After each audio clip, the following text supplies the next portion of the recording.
Now that I cut out the boiler, let me just go over this. This is, of course, the cold water line. I'm going to leave this because it has a tiger shark. That's a return line. It's threaded, so that's going to be easy. I'm going to use PEX oxygen barrier. It has to be oxygen barrier.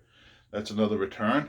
I have to put an air purge valve, and it's just basically a cast iron block, and below it we'll have the expansion tank, and above it we'll have a bleeder, and this is where the circulator pump is going to be hooked up to, those two lines. And that's, oh, what I did was this was a hot water line. This really has nothing to do with it. I ran it around. It just came up and over the boiler, which was like kind of crazy. Anyway, so this is the wiring. This is pretty simple. And it's hooked up, of course, to the shutoff. These are blue wires. There's actually 3 of them. There's one over here too. I had 2 zones.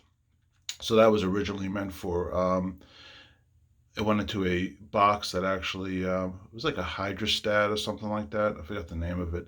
Anyway, what it did was it actually turned on the individual pumps, the circulator pumps. There was 2 of them, which is a nicer setup.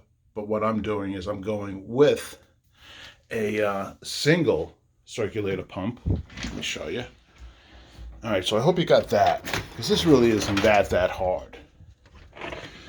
This I haven't figured out totally exactly how I'm going to run it, but here's your circulator pump. And it runs this way into the boiler. And this is only like a 6-year-old unit. The other one is loud, obnoxious, and just, I can't get parts for it anymore. It's a crane. I can actually show you a picture of it right now. There you go. Those are the one-way valves, and that's the old purge valve. It's the one in the back in the middle that I'm replacing because it was really rusted. So I'm going to change as much parts as I need to, because a lot of parts on this were still really good. So I'm not going to change the circulator pump, for instance. Anyway, let me get back to it. Of course, this is the pressure relief valve. I took that off because it's going to be in a totally different spot. I'm going to have to drill a hole. I have a crawl space underneath, so I might as well utilize that. It's all dirt and sand, and like 1,000 square feet at least, more like 1,500 square feet. So that's where I'm going to want my water to go. All right, so we saw the circulator inside, so I'm going to have to adapt this to 2 lines coming in, and this is the return line. So actually this is going to be the return line going to the circular pump, and this is going to be the feed.